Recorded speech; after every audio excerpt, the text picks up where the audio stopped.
ఉమ్మడి ఖమ్మం జిల్లాలో ఇటీవల కురిసిన భారీ వర్షాలకు వరద ముప్పుకు గురై పంట నష్టపోయిన రైతులకు పరిహారం అందించాలని, కౌలు రైతులకు ఎకరానికి 50,000 రూపాయలు పరిహారం అందించాలని తెలంగాణ రైతు సంఘం జిల్లా ప్రధాన కార్యదర్శి బొంతు రాంబాబు డిమాండ్ చేశారు. ఖమ్మం జిల్లా కొణిజర్ల మండలంలో ఇటీవల కురిసిన భారీ వర్షాలకు నష్టపోయిన పంటలను తెలంగాణ రైతు సంఘాల జిల్లా కార్యదర్శి బొంతు రాంబాబు, వ్యవసాయ కార్మిక సంఘ రాష్ట్ర కమిటీ సభ్యులు తాళ్లపల్లి కృష్ణ, రైతు సంఘం నాయకులు పరిశీలించారు.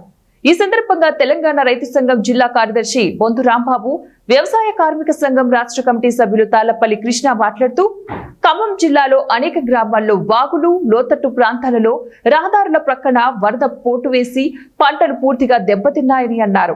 రాష్ట్ర ప్రభుత్వం వ్యవసాయ శాఖ అధికారుల ద్వారా పంట నష్టంపై సర్వే జరిపించి నష్టం వివరాలు నమోదు చేయించాలని డిమాండ్ చేశారు. దెబ్బతిన్న పంటలకు కౌలు రైతులకు ఎకరానికి 50,000 రూపాయలు, సొంత భూమి సాగు చేస్తున్న రైతులకు ఎకరాకు 30,000 రూపాయలు రాష్ట్ర ప్రభుత్వం పరిహారం అందించాలని డిమాండ్ చేశారు. వరద పీడిత ప్రాంతాలని రైతు సంఘం జిల్లా నాయకులు అట్లాగే పరిశీలన చేయడం జరుగుతూ ఉంది.